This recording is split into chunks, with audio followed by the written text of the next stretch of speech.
My full name is Waldo Joe Brunner. I was a CWO 3, last day in the Navy, reverted and retired as a Master Chief Radioman.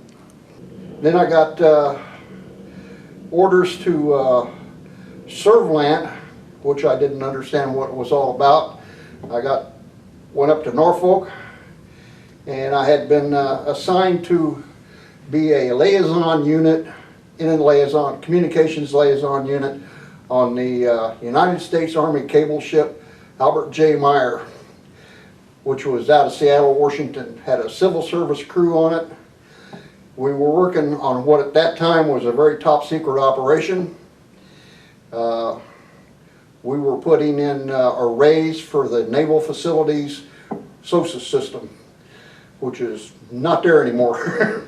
But we laid the arrays for Ramey, San Salvador, Eleuthera, Grand Turks, Antigua, and Barbados. Then we were also, we laid some telephone cable for the, I think it was Bell Telephone, and we also laid a cable from Cape Canaveral down off of Cincinnati Island, where we set up a huge array, just like the SOSUS arrays, for the 5,000 mile missile test range, because this was in '57, and they were just starting to fire missiles, and they wanted to know how accurate they were. Unfortunately, when we took the missile range cable to a little island off Brazil called Fernando de Noronha, and then across to Ascension, but evidently I picked up a disease called coccidiomycosis, which if you live in California they call it San Joaquin Valley fever. And anyway, they were going up to Maine to the Simplex Cable Company to pick up another load of cable, and they had to dump me in the hospital there.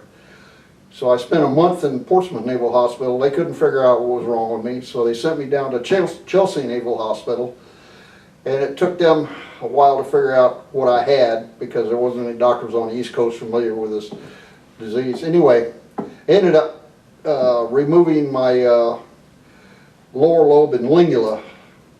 Nowadays they just give you a little pill.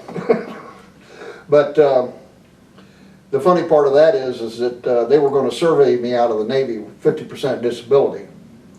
And they had an admiral and 2 captains on this survey board, and I raised my hand and I said, well, do I have to get out of the Navy? And they kind of conferred for a minute, and the admiral says, can you lift your left arm above your head? Because they had cut me from the base of my neck down. So I went like that, and they both looked at me in amazement, but there's a whole story behind that. But they said, well, if you want to stay in, we don't have a problem with it. So I did another 18 years. So when I left the hospital, they sent me down to Newport, Rhode Island to await orders. Orders came in to Argencia, Newfoundland,